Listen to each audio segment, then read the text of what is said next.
18 horas. Notícias de Manaus, Amazonas, Brasil e do mundo.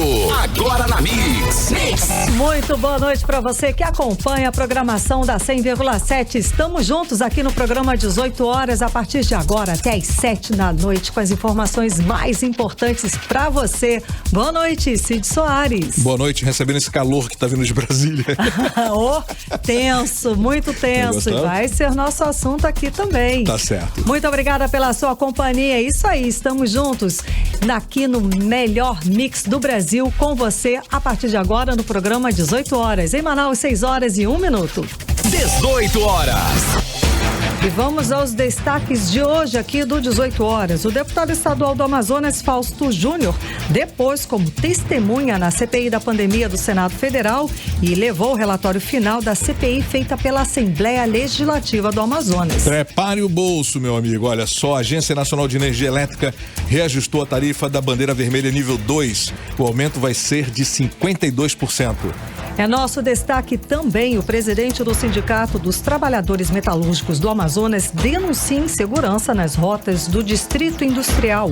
Toda semana os ônibus são assaltados. Bioeconomia Amazônica, o Fórum Econômico Mundial, debate formas de estimular o desenvolvimento de projetos inovadores de cunho sustentável com foco na região amazônica.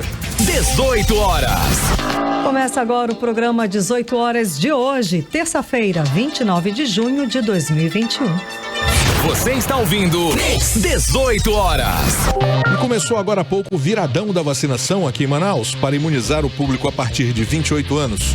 Essa ação aí acontece, durante 33 horas sem parar lá no Sambódromo e no Centro de Convenções Vasco Vasques. A meta é vacinar 100 mil pessoas dessa faixa etária. Os documentos necessários são registro civil com foto, cadastro de pessoa física, o seu CPF e um comprovante de residência original mais cópia. Exatamente, Cid Soares. E durante toda a manhã até agora, às 6 da tarde, foram vacinadas as pessoas com mais de 30 anos, aquele público regular.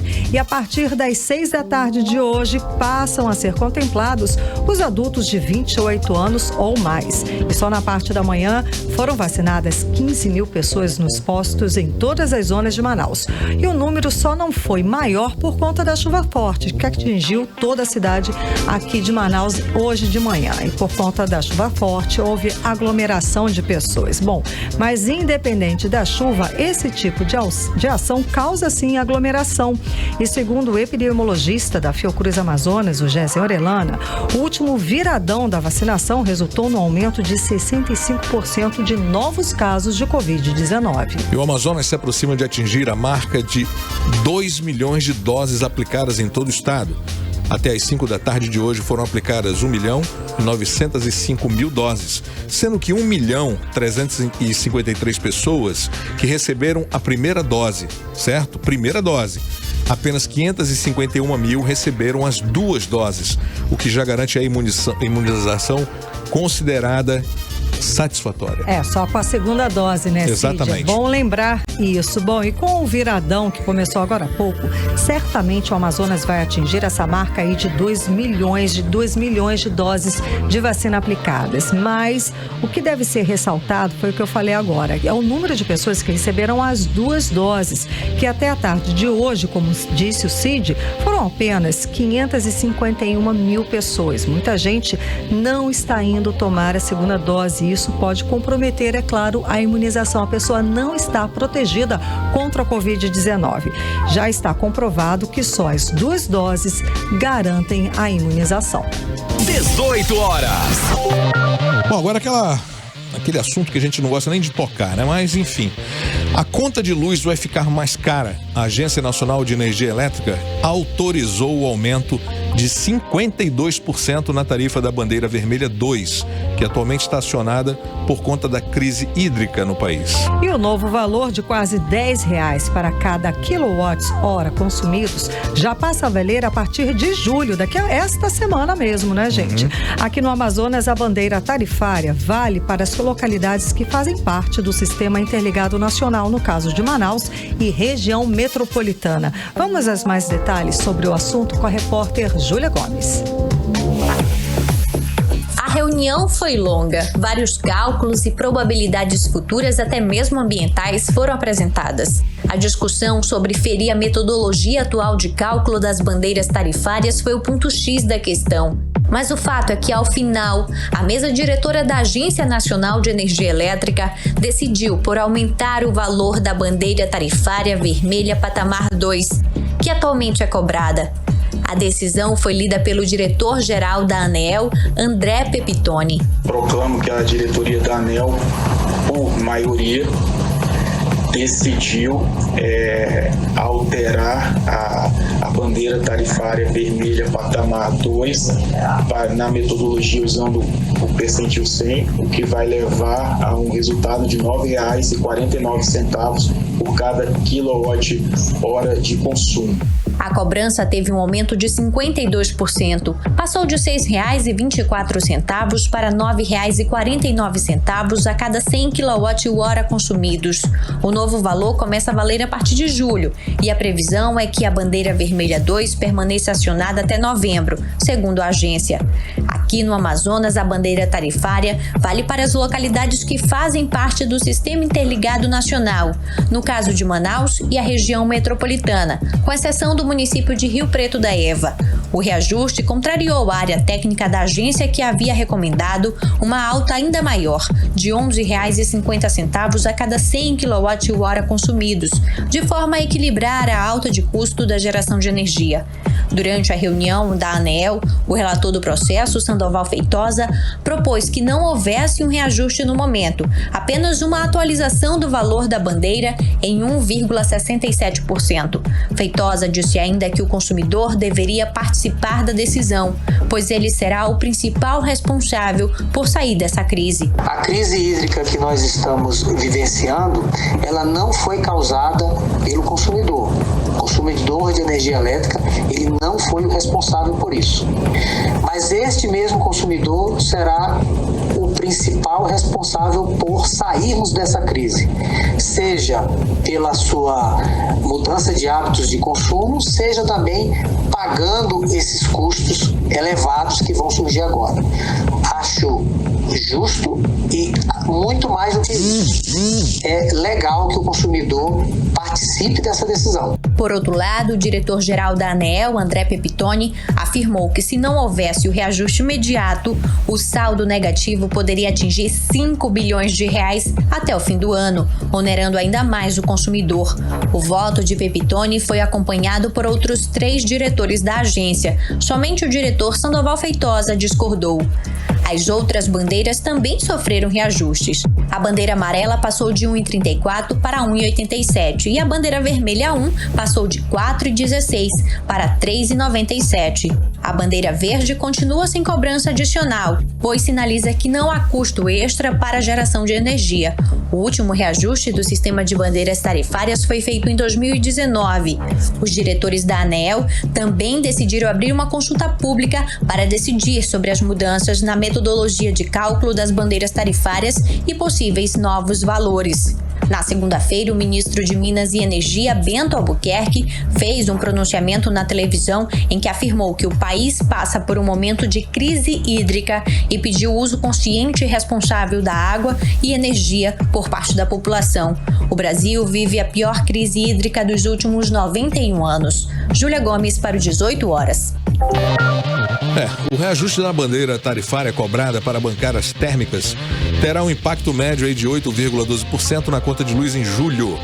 É o que calcula a Fundação Getúlio Vargas. A alta neste índice pressionará a inflação no mês em 0,36 ponto percentual e levar a inflação para ainda mais longe, do teto da meta este ano. Bom, e com a escassez de água nos reservatórios das hidrelétricas, a tendência é que o brasileiro continue pagando a bandeira vermelha durante o período seco, que vai até o início da primavera, ou seja, em setembro.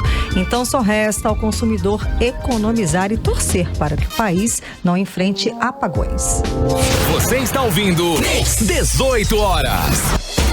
E o clima esquentou hoje lá na CPI da pandemia no Senado, com o depoimento do deputado estadual Fausto Júnior, que foi relator da CPI da Saúde aqui na Assembleia Legislativa do Amazonas. Exatamente, Cid. Fausto Júnior buscou mostrar o relatório da CPI da Saúde feito aqui na Assembleia Legislativa do Estado, que destrinchou o esquema de corrupção que envolveu aí compra fraudada e superfaturada de ventiladores pulmonares, o aluguel do Hospital Newton Lins e pagamento de serviços prestados sem licitação. Vamos saber mais sobre o assunto, mais informações do que aconteceu hoje na CPI lá em Brasília, com o nosso correspondente, o jornalista Carlos Eduardo Matos. Muito boa noite, Carlos Eduardo. O Amazonas, então, voltou a ser o centro da CPI do Senado Federal, não é isso? Boa noite. Boa noite, Karime. Boa noite, Cid Soares. Boa noite. Boa noite a todos que nos acompanham. Foi um dia perdido para a CPI da Covid-19, viu? Porque foi um dia improdutivo, confuso, em que o Brasil não investigou nada sobre a crise da pandemia, mas parou só para acompanhar o embate entre 3 parlamentares do estado do Amazonas. O deputado estadual Fausto Júnior, do MDB, o mesmo partido do senador Eduardo Braga, chegou à CPI para contar para o Brasil e o que a CPI da Saúde, da qual ele foi o relator na Assembleia Legislativa do Amazonas, descobriu sobre a crise da pandemia no Amazonas durante a primeira onda. Mas o depoimento dele mudou totalmente de rumo, se transformando em um palco de acusações. E o alvo foi o senador Omar Aziz, ou seja, o presidente da CPI. A intenção do deputado foi clara: desestabilizar o senador e atingir a credibilidade da CPI. Quem gostou disso foi a bancada governista, que vem criticando desde lá de trás a gestão do senador Omar à frente da CPI e conseguiu, pelo menos hoje, desviar o foco da atenção da CPI no governo federal e no presidente Jair Bolsonaro. Essa manobra do deputado Fausto Júnior pegou o senador Omar de surpresa, que reagiu até de forma desmedida em alguns momentos. Tudo começou, gente, vou contar essa história pro Cid, viu? Que hoje ele começou com curiosidade. Foi, verdade. Ô Cid, tudo começou quando o senador Jorginho Melo perguntou por que a CPI da Saúde não indiciou o governador Wilson Lima. Ele perguntou isso pro deputado Fausto Júnior. A mesma pergunta fez o senador Randolfo Rodrigues. O deputado disse não, mas nessa resposta ele afirmou que a crise da saúde vem de muitos anos lá atrás e que o senador Omar Aziz, então governador do Amazonas, deveria ser indiciado pela CPI da Saúde. Vamos ouvir essa parte. Nós, quando descobrimos o escândalo dos respiradores na loja de vinhos, esse escândalo foi iniciado pela CPI. No decorrer da investigação da CPI, houve uma operação da Polícia Federal. Essa operação estava em sigilo, segredo de justiça. E, obviamente, a CPI não tinha conhecimento que havia uma investigação em curso do Ministério Público Federal. É importante deixar claro que o papel que foi adotado pela CPI foi de subsidiar os órgãos de controle, que uma vez que a CPI tinha 120 dias, senador Randolph, para investigar de 2011 a 2020. Isso é impossível. Nós pensamos os problemas mais sensíveis que estavam afetando aquele momento para tentarmos dar um encaminhamento e dessa forma solucionar. A investigação mais aprofundada tem que ser feita através dos órgãos de controle, porque essa é a função deles. Agora, respondendo a pergunta de Vossa Excelência, peço, por favor, que me garanta em relação à indagação do senador Omar Aziz. Todos os governadores investigados pela CPI mereciam ser indiciados. Eu propus isso na comissão e não foi aceito. O senhor propôs de ser propus e não foi aceito. O relatório é votado. Foi construído através de todas as mãos. O certo era para ser iniciado, inclusive, o governador Omar Aziz, pela gestão dele na saúde. Inclusive, ex-governador Omar Aziz. Não somente o governador Wilson Lima, todos têm participação. senhor propôs o indiciamento. Só um minutinho. O senhor pode me indiciar 50 vezes. Eu não tenho. Até porque nós não indiciamos, nós pedimos o indiciamento. Quem indicia são os órgãos de controle. Importante. O senhor pediu o indiciamento, então? Não foi aprovado pela comissão. Mas o senhor pediu? Senador, não foi aprovado pela comissão. Não foi feito de forma oficial. É feito através da internamente. O senhor pediu? O senhor, como relator, pediu? A CPI é a dona do relatório. Eu não sou dono do relatório. Vamos lá, vamos tentar mais uma vez. Não, mas ele o senhor pediu o indiciamento ou não? Não pedi. Não pediu? Não pedi. Não, então, pois a CPI não. O seu relatório é votado. Eu não sou dono do relatório. Não, perfeito. Eu estou aqui representando. Senador, a CPI não pediu. Senador, a CPI não pediu. O senhor não pediu? A CPI não pediu. O senhor relator, o senhor propõe. É uma pergunta específica. O senhor pediu ou não pediu? Pediu ou não? Não pedi. Ótimo, é isso. Então respondeu a pergunta. Daí a gente conferiu, então, o deputado Fausto Júnior, hoje em depoimento na CPI da pandemia do Senado Federal, falando sobre se ele pediu o indiciamento do governador Wilson Lima durante a CPI da Saúde, que foi feita aqui na Assembleia Legislativa do Estado do Amazonas. Lembrando que essa CPI, não é, Cadu? Foi até setembro de 2020, ou seja, antes da crise da saúde, do oxigênio que o Amazonas enfrentou no início deste ano. Exatamente. A CPI começou em maio de 2020 e terminou em setembro de 2020, né? O deputado Fausto Júnior, eu acho que ele esqueceu de Wilson Lima e mirou no senador Omar Aziz. Alguns vão me criticar, mas eu acho que ele jogou uma bombinha. Ele achou que ia ser um catolé, mas caiu como uma bombinha. Não repercutiu, eu acho, da forma como ele esperava. O senador Omar Aziz reagiu ao que ele falou imediatamente. Foi quando o deputado Fausto, após uma conversa acalorada, naquele interrogatório que foi acalorado, o senador, o Fausto Júnior disse que o senador, então governador do estado, pagou 50 milhões em processos indenizatórios e que o Amazonas teria pago R$1,5 bilhão em indenizações nos últimos 11 anos, ou seja, desviou do foco da CPI. Isso gerou um bate-boca em plena CPI do Senado que envolveu por tabela o senador Eduardo Braga. Vamos ouvir essa parte.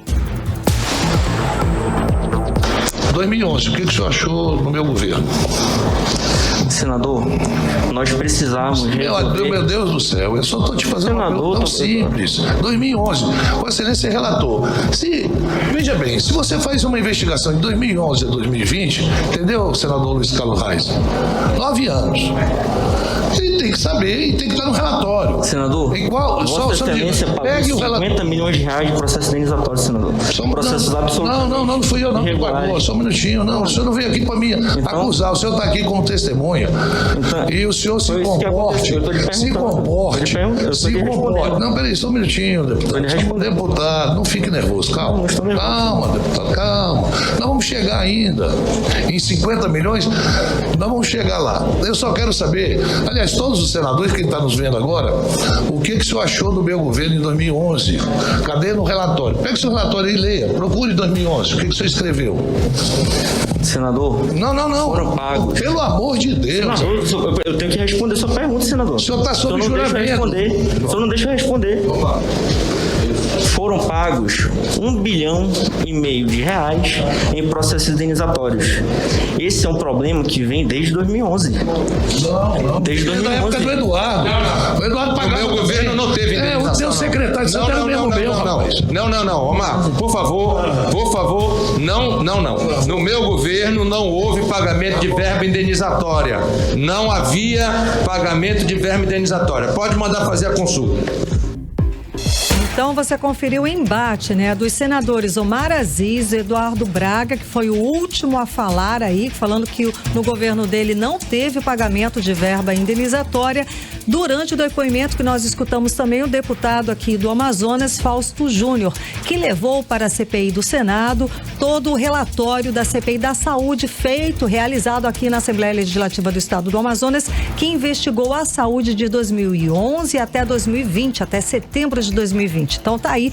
E esse período englobou aí. Quando o senador Omar Aziz foi governador, por isso que ele estava falando, e o Omar Aziz já jogou para o Eduardo Braga, que também nesse período foi governador, e a última fala foi do Eduardo Braga. Daí a gente teve um pouco do teor do que aconteceu na manhã de hoje durante os trabalhos da CPI do Senado Federal. Não é isso? Carlos Eduardo, direto de Brasília, nosso correspondente, explica pra gente tudo o que aconteceu hoje. Pois é, nessa hora um jogou pro outro, né? O deputado estadual Fausto Júnior, ele trouxe uma informação a nível estadual, né? Não era o foro ali para ele falar. A CPI é nacional, investiga crimes da gestão do governo federal, a gestão dos recursos federais pelos estados. Não era o caso ali. A intenção foi realmente constranger, foi realmente criar uma situação ali que eu considero desnecessária. O senador reagiu ainda mais, o senador Omar Aziz, dizendo que o deputado Fausto Júnior prevaricou, ou seja, se ele percebeu o crime durante a gestão dele como governador, mas ficou em silêncio, ele cometeu o crime de prevaricação. Então o senador Omar disse que se o deputado viu o crime do governo do estado, era para ter incluído o nome dele da CPI. Vamos ouvir essa parte, essa reação do senador Omar Aziz. Ninguém pode afirmar, nem ele afirma, porque se ele tivesse afirmado isso, ele investigou, ele só disse que isso foi pago, como se isso fosse um crime e tivesse roubo. O que ele Mas Vossa Excelência teve a oportunidade de investigar, deputado. Vossa Excelência não investigou porque prevaricou. Vossa Excelência, não, só um minutinho. Vossa Excelência fique agora, Vossa Excelência, só um minutinho, o senhor vai ter a oportunidade de falar. Vossa Excelência não pode fazer uma insinuação dessa sem ter investigado, e teve a oportunidade de investigar. Teve a oportunidade de ter visto todos esses pagamentos ao longo dos 9 anos indenizatórios, ter dito, olha, teve corrupção aqui, teve corrupção ali, teve corrupção ali, e indiciar, inclusive a mim, se eu tivesse responsabilidade. Agora, você não pode chegar aqui na CPI e dizer, não, eu teria que indiciá-lo, veja, comparando o problema que o Amazônia está sofrendo por falta de oxigênio a pagamento indenizatório, deputado.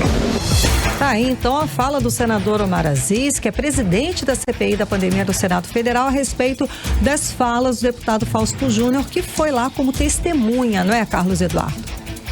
Acabou virando uma situação que ficou muito estranha, né? Ficou ao contrário, a situação meio que inverteu. O que era para ser um depoimento virou uma inquirição, virou uma situação vexatória que envolvendo a política do Estado do Amazonas em plena CPI nacional, mas enfim. O senador Otto Alencar, que é amigo do senador Omar Aziz, entrou nessa briga e fez uma crítica severa ao relator da CPI da Saúde, dizendo que ele perdeu a oportunidade de investigar e de indiciar o governador Wilson Lima. Vamos ouvir esse trecho da CPI. Quando aqui nesse relatório Vossa Excelência coloca que não estendeu, não aprofundou a investigação ao governador, porque o fato já corre no Superior Tribunal de Justiça, existe aí um equívoco muito grande. Poderia muito bem estar não me interrompa, por favor. Quando eu der a palavra a Vossa Excelência, fala, tá certo? Vamos fazer aqui um tratado para ter as coisas bem claras. Então, nada impediria que a Assembleia aprofundasse a investigação sobre o governador, porque está correndo no Superior Tribunal de Justiça a investigação. É claro isso para Vossa Excelência? Com certeza, senhor. Uma coisa não invalida a outra, certo? Mas Vossa Excelência não aprofundou a investigação como relator. Posso responder? Daqui a pouco. Vossa Excelência não aprofundou a investigação como relator. E deveria ter feito. Devia fazê-lo de forma correta, como está pré-estabelecido na Constituição Estadual do Estado do Amazonas, que rege essa matéria. Não investigar o governador porque corria no Superior Tribunal de Justiça a investigação, ela não tem sustentação jurídica absolutamente nenhuma, mas nenhuma mesmo. Poderia perfeitamente investigar o governador. Se não foi feito, exatamente porque não quiseram fazer ou se aprofundar. Isso é uma relação que precisa ser explicada e, como falou o senador Eduardo Braga, é importante que o senador Eduardo Braga, se pudesse instalar uma outra comissão parlamentar de inquérito, já que essa se extinguiu em setembro de 2020, no auge da crise sanitária. Então a gente escutou o senador Otto Alencar, também membro da CPI da pandemia lá do Senado Federal, falando justamente sobre por que a CPI da saúde aqui da Assembleia Legislativa do Amazonas não indiciou o governador Wilson Lima, não é, Carlos Eduardo? Perderam a oportunidade nas palavras do senador Otto Alencar, né? Karime, o resultado é que o passado político do Amazonas foi exposto hoje para todo o Brasil de uma forma vergonhosa e desnecessária. Isso afeta não só a credibilidade da CPI, mas dos membros dessa comissão. Se essa foi a missão do deputado Fausto Júnior, ele a cumpriu com sucesso.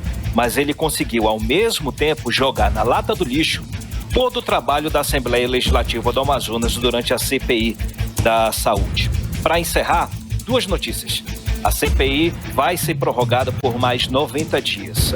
Essa votação vai acontecer amanhã, mas a mesa diretora da CPI já divulgou no Twitter. E essa prorrogação de 90 dias é para continuar as investigações sobre o escândalo da suspeita de contrato superfaturado da vacina indiana Covaxin. E por falar em Covaxin, o governo federal anunciou hoje, agora à tarde, que suspendeu o contrato de compra da vacina no valor de R$1 bilhão e 600 milhões de reais. Volto com você, Karime e Cid. Muitíssimo obrigada, Carlos Eduardo Matos, direto de Brasília.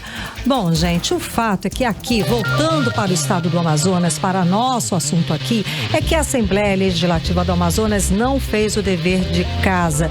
E a pergunta que repercutiu hoje na imprensa nacional foi por que esta CPI aqui da Assembleia não indiciou o governador Wilson Lima. E como sempre a gente fala aqui no 18 horas, diante de tantas irregularidades, de tantos escândalos, de tantas operações da Polícia Federal no governo Wilson Lima, os nossos deputados estaduais, que têm a função de fiscalizar, não fizeram nada. Pelo menos aí temos 10 processos de impeachment contra o governador Wilson Lima arquivados. Hoje temos aí um governador Wilson Lima, o vice Carlos Almeida e outras 16 pessoas denunciadas pela Polícia Federal e pela Procuradoria-Geral da República por vários crimes, sem que a Assembleia Legislativa tomasse a dianteira para investigar o governador. A CPI ficou apenas nos fornecedores, né, esqueceu os agentes públicos que prevaricaram e contribuíram diretamente para os desvios dos recursos da saúde. Olha, a Assembleia Legislativa, o Ministério Público Estadual, tem, claro, a sua parcela de culpa sim. Afinal, são órgãos fiscalizadores e deixaram tudo isso acontecer e não denunciaram o governador Wilson Lima e outros agentes públicos. Alguns ficaram até na parceria mesmo, né? Jogaram aquele manto por cima para deixar de lado. Enfim, é um negócio meio difícil até de se dizer, né? Tivemos aí 3 secretários de saúde presos e os deputados fizeram o que com isso? Absolutamente nada. Pois é, Cid, mas aí a gente lembra que estávamos conversando nós dois aqui, que só pelo fato de levantar nacionalmente a questão de indiciamento do governador Wilson Lima pela tratativa, por toda a gestão da pandemia aqui no estado do Amazonas, já foi sim um ponto positivo de hoje dos trabalhos. Eu creio que o Carlos Eduardo, nesse ponto, ele disse que não foi relevante, que hoje atrapalhou um pouco e tal. Acho que não, é o contrário. Está elucidando alguma coisa. O Fausto levou exatamente o resultado da CPI para ser discutido. Então, os assuntos foram discutidos. E, claro, né, gerou uma confusão enorme por conta do resultado. Foi o que a gente viu. Claro. Agora em Manaus, 6h29. Você está ouvindo 18 horas. E ainda hoje aqui no 18 horas, perigo a caminho do trabalho. O presidente do Sindicato dos Trabalhadores Metalúrgicos do Amazonas denuncia insegurança nas rotas do Distrito Industrial. Toda essa semana, os ônibus são assaltados. Em instantes, logo depois da playlist. Você está ouvindo 18 horas. E olha, agora vamos saber a previsão do tempo e temperatura para esta noite com Karime Leão. Previsão do tempo. Segundo informações do Climatempo, a previsão é de chuva rápida durante a noite e a madrugada. A mínima prevista é de 21 graus, a máxima não deve passar dos 29 graus. As chances de chuva são de 67% e a umidade relativa do ar fica entre 55% e 87%. Mix. A chuva que atingiu Manaus na manhã de hoje causou alagamentos em vários pontos da cidade. Vídeos nas redes sociais mostraram muitas ruas e casas alagadas. E um dos registros mostra que o Igarapé do 40, lá na zona sul de Manaus, que transbordou e a água invadiu a rua. As imagens mostraram também os carros passando pela rua alagada. Nesta terça-feira, o Rio Negro baixou mais 1 centímetro e agora registra 29 metros e 97 centímetros, que era o recorde até esse ano, quando atingiu a cota de 30 metros e 2 centímetros. 18 horas. O presidente Jair Bolsonaro estará em Manaus no dia 16 de julho para entregar o conjunto Manauara 2 no bairro de Santa Etelvina, zona norte aqui da cidade. Também está prevista aí uma motociata com apoiadores do presidente aqui em Manaus. A informação foi dada pelo prefeito Davi Almeida. E na manhã de hoje, Davi Almeida esteve no residencial acompanhado do Coronel Menezes, ex-superintendente da SUFRAMA e afiliado do presidente Bolsonaro. A visita já havia sido anunciada pelo presidente Jair Bolsonaro. Em vídeo postado nas redes sociais, confirmava que participaria da entrega de uma obra e de uma motociata, que é aquele passeio, né, Cid? De motos com os apoiadores. Certíssimo. E no início desse mês, Davi Almeida e o Coronel Menezes estiveram reunidos aí com o presidente Bolsonaro, justamente para captar recursos aqui para Manaus. 18 horas. E depois de 3 meses seguidos de recorde de desmatamento na Amazônia e com um aumento expressivo no número de queimadas ilegais, o governo Bolsonaro autorizou a operação militar para combater crimes ambientais na região amazônica. Aqui no Amazonas, as tropas militares vão atuar em 7 cidades localizadas no sul do estado, onde a situação é mais problemática. Confira agora mais detalhes na reportagem de Júlia Gomes. O decreto já em vigor determina nova operação de garantia da lei e da ordem. De acordo com o texto, os militares ficarão na região amazônica até 31 de agosto deste ano. O ato foi publicado em edição extra do Diário Oficial da União de segunda-feira, 28 de junho. A ação das Forças Armadas vai ser restrita à repressão de crimes e apenas em municípios com situação mais problemática. O decreto prevê envio das tropas para o Amazonas, Mato Grosso, Pará e Rondônia. Aqui no Amazonas, os militares vão atuar em 7 cidades localizadas no sul do estado. São elas Apuí, Boca do Acre, Canutama, Humaitá, Lábrea, Manicoré e Novo Aripuanã, onde o desmatamento aumentou significativamente nos últimos meses, como afirma o secretário de Meio Ambiente do Estado, Eduardo Taveira. A GLO ela é extremamente importante para que a gente possa aumentar a capacidade na atuação contra essas ilegalidades ambientais, em especial o desmatamento ilegal, que avançou muito aqui no estado do Amazonas nos últimos 2 meses. É importante destacar que na reunião do mês passado que houve com o Conselho da Amazônia, presidida pelo vice-presidente, o governo do Amazonas manifestou o pedido, né, ao vice-presidente do retorno da GLO, em especial porque os maiores problemas que a gente enfrenta aqui no estado são em áreas federais. No mês passado, o governo do Amazonas decretou situação de emergência ambiental na região metropolitana de Manaus e nos municípios da região sul do estado, pelo prazo de 180 dias, visando intensificar o combate ao desmatamento ilegal, às queimadas não autorizadas e outros crimes ambientais.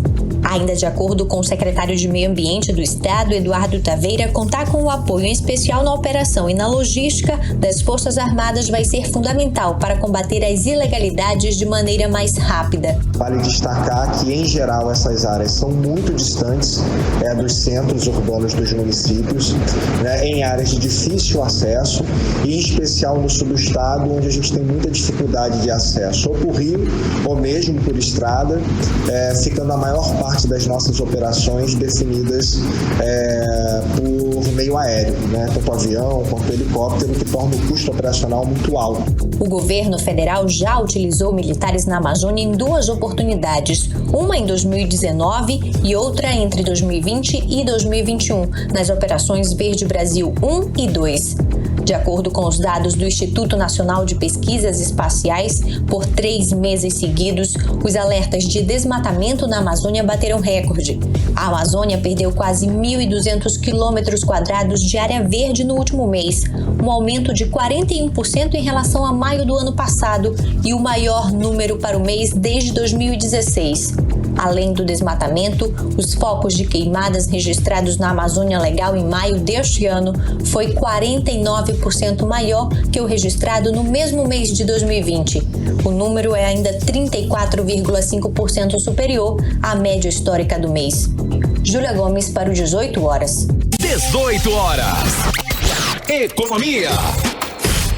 E o Conselho de Administração da Suframa, o CAIS, se reúne amanhã para avaliar 33 projetos industriais e de serviços, sendo 12 de implantação e 21 de atualização, diversificação ou ampliação. Os projetos somam investimentos totais de 2 bilhões e 720 milhões de reais e a geração de 1.577 empregos no polo industrial de Manaus em até 3 anos. E essa reunião será presidida pelo secretário especial de Produtividade, Emprego e Competitividade do Ministério da Economia, Carlos da Costa, e contará com a participação do superintendente da Suframa, Agarci Poulsin, e de demais representantes de órgãos governamentais, parlamentares e dirigentes de entidades de classe aqui da região.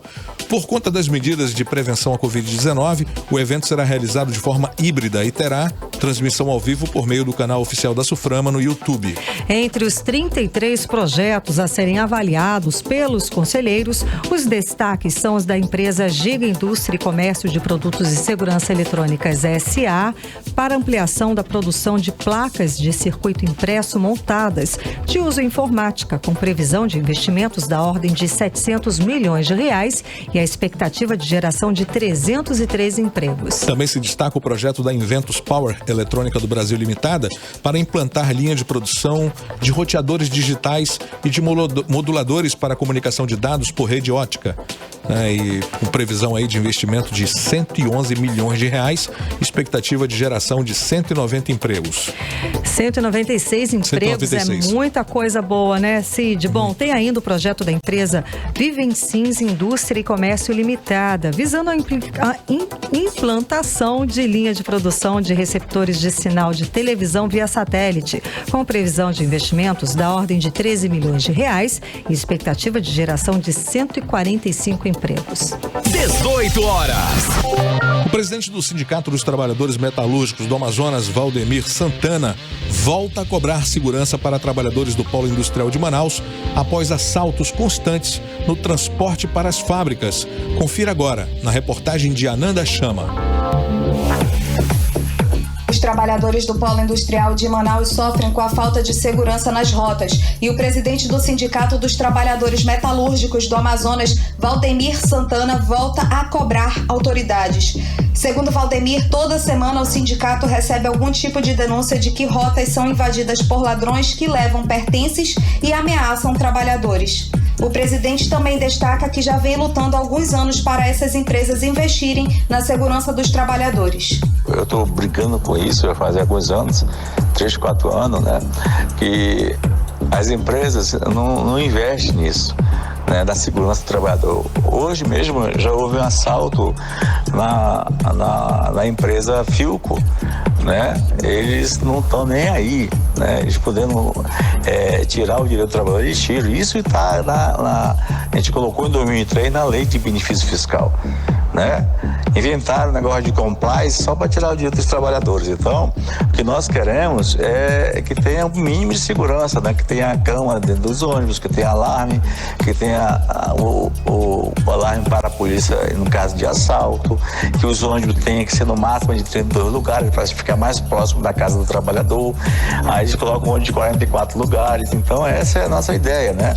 Que tenha esse mínimo de segurança para o trabalhador, principalmente as pessoas que vão de madrugada trabalhar, né? Então, nós estamos conversando com o sindicato patronal de transporte e também da nossa categoria, mas ele não tem poder de mando aqui, infelizmente, acaba tendo esses problemas com os trabalhadores, né? Além de pagar um péssimo salário, não dão segurança nenhuma, né? Quando as pessoas estão retornando para casa ou estão vindo do trabalho. Então, nós queremos isso. Os ônibus têm que ser no máximo de 32 lugares, 27 lugares, para deixar bem próximo da casa do trabalhador. E esse horário de turno, que seja de madrugada, eliminar isso de uma vez. Essa é a nossa posição. Ananda Chama para o 18 horas. Você está ouvindo 18 horas. Olha, preste muita atenção a essa informação. O governador Wilson Lima enviou mensagem para tramitação em regime de urgência na Assembleia Legislativa do Amazonas. O projeto de lei número 325/2021, em que ele pede autorização para contratar empréstimo de 1 bilhão e 500 milhões de reais. Pergunta que se faz, né? Para fazer o quê? Porque o Estado tem dinheiro, ok? Não bastasse ter arrecadação recorde todo ano, o governador Wilson Lima quer endividar agora o Estado em mais de 1,5 bilhão de reais. Continua a pergunta de 1 bilhão, né? Do prêmio de 1 milhão. Para fazer o quê? Não falta dinheiro para o Estado, o que falta é competência, falta gestão e falta, sobretudo, aplicar com correção o dinheiro público, porque, se eu não me engano, tem profissional de saúde ainda sem receber os salários, ainda sem receber os direitos que pedem, os direitos que são devidos. O Estado tem orçamento de 20 bilhões de reais para esse ano e certamente vai executar muito mais por conta dos recordes na arrecadação. Endividar o Estado nessa altura do campeonato é, no mínimo, criminoso. 18 horas. E daqui a pouco, aqui no 18 horas, bioeconomia amazônica. O Fórum Econômico Mundial debate formas de estimular o desenvolvimento de projetos inovadores de cunho sustentável com foco na região amazônica. Instantes, logo depois da playlist. Você está ouvindo 18 horas. E vamos saber agora a previsão do tempo para amanhã com Karine Leão. Previsão do tempo. Segundo informações do Climatempo, a previsão amanhã é de sol e aumento de nuvens de manhã com pancadas de chuva à tarde e à noite. A mínima prevista é de 20 graus, a máxima já pode chegar até os 30 graus. As chances de chuva são de 90% e a umidade relativa do ar fica entre 39 e 89 graus. Mix. Economia. Bom, e vamos agora aos indicadores econômicos. O dólar volta a subir, alta de mais 0,28%. Mesmo assim, fecha o dia cotado aí com menos de R$5, valendo R$4,94. O euro também fechou em alta, 0,05%, cotado a R$5,88. O Bitcoin também fechou em alta, mais 6,29%, cotado a R$180.994. O Bovespa, o principal índice da Bolsa de Valores aqui do Brasil, fechou nesta terça-feira perto da estabilidade, com queda discreta de 0,08% aos 127.327 pontos. A economia sustentável está em alta. O Fórum Econômico Mundial debate formas de estimular o desenvolvimento de projetos inovadores de cunho sustentável com foco aqui na região amazônica. Confira mais detalhes agora na matéria de Ananda Chama. O Fórum Econômico Mundial, com parceria da plataforma de financiamento Uplink, em apoio ao programa Década das Nações Unidas da Restauração de Ecossistemas 2021-2030, lançou o Trillion Trees, desafio da bioeconomia amazônica, como forma de estimular desenvolvimento de projetos inovadores de cunho sustentável com foco na região amazônica. O objetivo é, de forma geral, restaurar a biodiversidade e as funções do ecossistema florestal da Amazônia com reflexos socioeconômicos positivos para a sociedade local. A proposta do desafio é intensificar ações que envolvam a bioeconomia com abordagens ao uso sustentável das florestas e dos recursos biológicos de base hídrica que apoiam a restauração, preservação e conservação das florestas. 2 áreas de interesses foram definidas para o desafio. A primeira, voltada para produtos e serviços da bioeconomia da Amazônia, e a segunda é dedicada a tratar de soluções que possibilitem uma bioeconomia inclusiva na região. Os projetos selecionados que estiverem de acordo com a proposta do desafio serão convidados para um programa acelerador que vai incluir benefícios como acesso a financiadores, programas de subsídios e investimentos em eventos e projetos do Fórum Econômico Mundial. Outro projeto que também está em destaque é o Business Connection Brasil, realizado pelo Banco Interamericano de Desenvolvimento e tem a proposta de conectar compradores de todo o mundo com micro, pequenas e médias empresas da Amazônia brasileira que forneçam produtos típicos da região. Fábio Calderaro, gestor do Centro de Biotecnologia da Amazônia, fala mais sobre esses incentivos. Bom, a bioeconomia vem a cada dia ganhando mais relevância como uma alternativa econômica sustentável para a Amazônia e nós temos visto ações mais efetivas para a geração de negócios nesse segmento, né? Uma delas é a Business Connection Brasil Amazônia, que é uma rodada internacional de negócios, né? Promovida em parceria por diversas entidades, dentre elas o Banco Interamericano de Desenvolvimento, a Apex, a Confederação Nacional da Indústria e com apoio do nosso Centro de Biotecnologia da Amazônia, entre outros. E essa iniciativa tem por objetivo conectar as empresas da região com potenciais compradores e investidores de todo o mundo.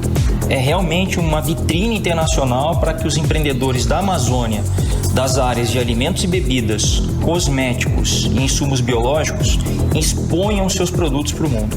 Outra iniciativa é a Trillion Trees, Desafio da Bioeconomia Amazônica, que é uma iniciativa do Fórum Econômico Mundial e que vai escolher projetos que visam a restauração da biodiversidade e das funções do ecossistema florestal com impactos socioeconômicos inclusivos. E o projeto é muito legal. Os projetos selecionados, eles vão ser convidados para um programa de aceleração que inclui benefícios como acesso a financiadores, consultoria, programa de investimento e também a participação de eventos do Fórum Econômico Mundial. Então nós percebemos várias iniciativas práticas, né, para o fomento de negócios e com impactos socioeconômicos e ambientais extremamente positivos para a nossa Amazônia. Lembrando que as inscrições do Business Connection Brasil Amazônia encerram amanhã. Ananda Chama para o 18 horas. Você está ouvindo 18 horas. E a Polícia Civil apreendeu 354 quilos de drogas avaliadas em 5 milhões de reais. Foi uma etapa da Operação Jatuarama, aqui da Polícia Civil. Vamos conferir mais detalhes na reportagem de Rodrigo Araújo. A Polícia Civil do Amazonas deflagrou na manhã desta segunda-feira a segunda fase da Operação Jatuarana, que resultou na apreensão de 354 quilos de pasta base de cocaína, avaliados em 5 milhões e 300 mil reais. A ação policial foi numa localidade conhecida como Lago do Macaco, nas proximidades do bairro Puraquequara, zona leste da capital. O balanço da operação foi apresentado durante coletiva de imprensa realizada nesta terça-feira e o diretor do Departamento de Repressão ao Crime Organizado, delegado Bruno Fraga, falou sobre a ação. Hoje nós estamos apresentando a segunda fase da Operação Jatuarana, que culminou na apreensão de mais 354 quilos de pasta base de cocaína e cloridrato de cocaína, somando já um prejuízo de 25 milhões para essa organização criminosa que veio exercer a mercância de droga na nossa cidade. A operação foi realizada pelo Departamento de Repressão ao Crime Organizado e contou com o apoio do Grupo Força Especial de Resgate e Assalto do 28º Distrito Integrado de Polícia, do Comando de Operações Especiais da Polícia Militar do Amazonas, Força Nacional de Segurança, Delegacia Fluvial, Batalhão de Policiamento Ambiental, Departamento Integrado de Operações Aéreas e do Corpo de Bombeiros Militar do Amazonas. Rodrigo Soares para o 18 horas. 18 horas. E foi prorrogada por mais 60 dias a suspensão do corte no fornecimento de água tratada para os usuários da tarifa social por causa da inadimplência ocorrida durante o período da pandemia da Covid-19. A medida segue até o dia 31 de agosto e inclui cerca de 65 mil famílias de diversas zonas da cidade. A decisão foi publicada na edição do Diário Oficial do município desta terça-feira. O objetivo é assegurar à população serviço de abastecimento de água durante a pandemia pandemia. Para os usuários que não têm tarifa social e que possuem contas em atraso pela pandemia, a concessionária Águas de Manaus deve oferecer condições especiais para o pagamento e parcelamento dos débitos. 18 horas. Bom, agora 6 horas e 57 minutos em Manaus. Vamos atualizar os números da Covid-19 aqui no Amazonas e no Brasil com Karime Leão. E a Fundação de Vigilância em Saúde do Amazonas, por meio do Boletim Diário Covid-19, traz o diagnóstico de 552 novos casos da doença, totalizando 401.747 total de casos da Covid aqui no estado do Amazonas. Ainda segundo o boletim, foram confirmadas 17 mortes por Covid, elevando para 13.299 o total de mortes aqui no estado do Amazonas. E no Brasil, segundo informações do Ministério da Saúde, o país totaliza hoje 18.400.000 casos de diagnóstico positivo para a Covid, com 514.000 mortes. O país também soma 16.200.000 pessoas que se recuperaram da Covid-19. Agora 6 horas e 58 minutos. Seguimos direto para o editorial 18 horas. Editorial 18 horas. O reajuste na bandeira tarifária cobrada para bancar as térmicas terá um impacto médio aí de 8,12% na conta de luz em junho. O cálculo é da Fundação Getúlio Vargas. A FGV considera o aumento de 52% na tarifa da bandeira vermelha nível 2, que passará de R$ 6,24 para R$ 9,49 por 100 kWh. O aumento tem por objetivo arrecadar mais recursos para enfrentar a crise hídrica que levou o governo a acionar as usinas térmicas. Mas o principal é que sinaliza ao consumidor a necessidade de economizar eletricidade por 2 motivos principais. Um é o de tentar evitar os apagões. O outro é de economizar para o próprio bolso. Por isso, vamos tomar cuidado aí com o consumo de energia nesse momento. Isso é proteger a própria economia familiar e evitar o aumento do endividamento das famílias brasileiras, já tão penalizadas por descasos governamentais em tempos de pandemia. 18 horas. E assim termina o programa de hoje. Muitíssimo obrigada pela sua companhia. Cid Soares, boa noite. Boa noite, estaremos juntos aqui mais uma vez amanhã. Até lá. Exatamente, muito obrigada pela companhia. Até amanhã, um beijo. Valeu. Você ouviu 18 horas. As notícias do Brasil e do mundo. De volta amanhã.